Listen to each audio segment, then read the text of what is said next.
It's been going on, as far as I can tell now, it's been going on ever since humanity has been here. It didn't just start in 1949.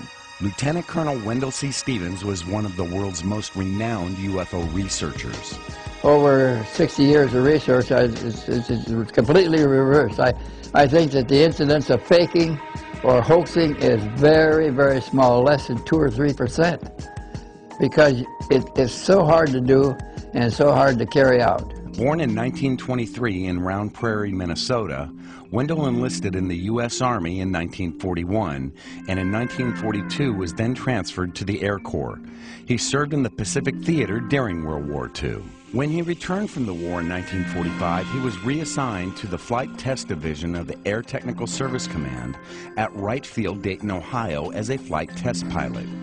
He also performed desk duties at the Air Technical Intelligence Center, where his job was to supervise a team of language translators reading and classifying the mountains of captured former enemy documents. I was in Wright Field at the Air Technical Intelligence Center when the Roswell crash supposedly occurred.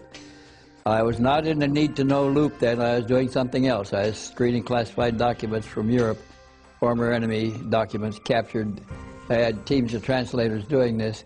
And I was not in the need-to-know loop on the UFO phenomena, although I now know that we had 4 crash recoveries even before Roswell. About July 1947, Wendelle was reassigned to the frontier in Alaska to photograph and map the Arctic land and sea area where the data collecting equipment on board B-29s detected UFOs. It was here that his passion for ufology would truly be ignited. I wish they would do a true movie one time, just one time, of all the facts as they really are. They're more exciting than all the entertainment they can create to make it exciting. They don't need romance, they don't need chases, they don't need explosions.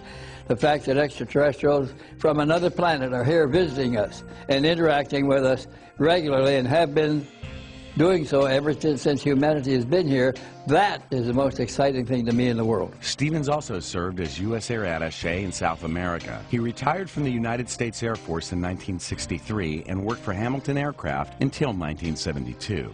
Wendelle Stevens was actively involved in ufology for over 50 years, and at one time was the Director of Investigations for the Aerial Phenomena Research Organization in Tucson, Arizona. It still is probably the biggest and best collection of UFO material in private hands in the world. This is my library, my personal collection, thousands of books from all over the world. He accumulated one of the largest collections of UFO photos and investigated a number of contact cases. He also published more than 22 books.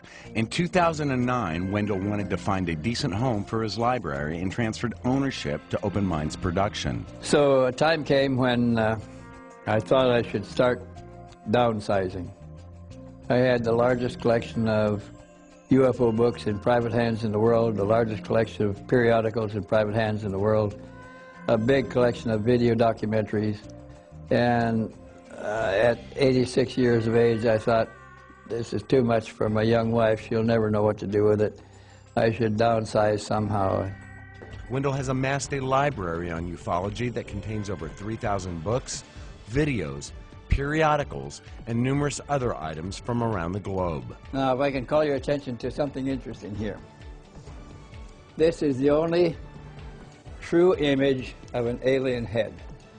This came from the case in Charleston, South Carolina involving Bill Herman. In the evening, I'd go to the used bookstores in whatever country I was in and buy all the UFO books they had on the shelf.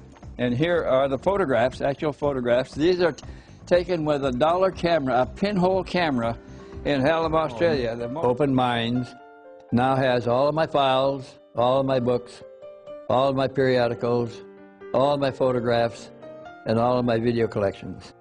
Wendelle's purpose and passion to bring the truth of ufology to the forefront of human consciousness has had an impact that has reached globally. Now, I work alone as one man. I've never been a member of a club or anything else. And if I can collect all this material alone as one man, what can a government have in its hands? It has every agency of the government, every employee is a potential collector for the government. They must have hangars full of stuff that we have never seen and may never, ever see or hear about. In this last interview with Wendelle, taped July 23, 2010, Wendelle expressed his view on the condition of the planet. I think we are blindly looking at what's going on, and we're not analyzing the situation sanely enough. We're not. If we were sane, we wouldn't be building and destroying. We would get out of our belligerence and manage to build our technology and the technologies that are needed to escape the planet before it's too late and survive like others. But a remnant will do it anyway, or they'll be carried away by somebody else, because in the infinite vastness of creation, there is no other duplicate.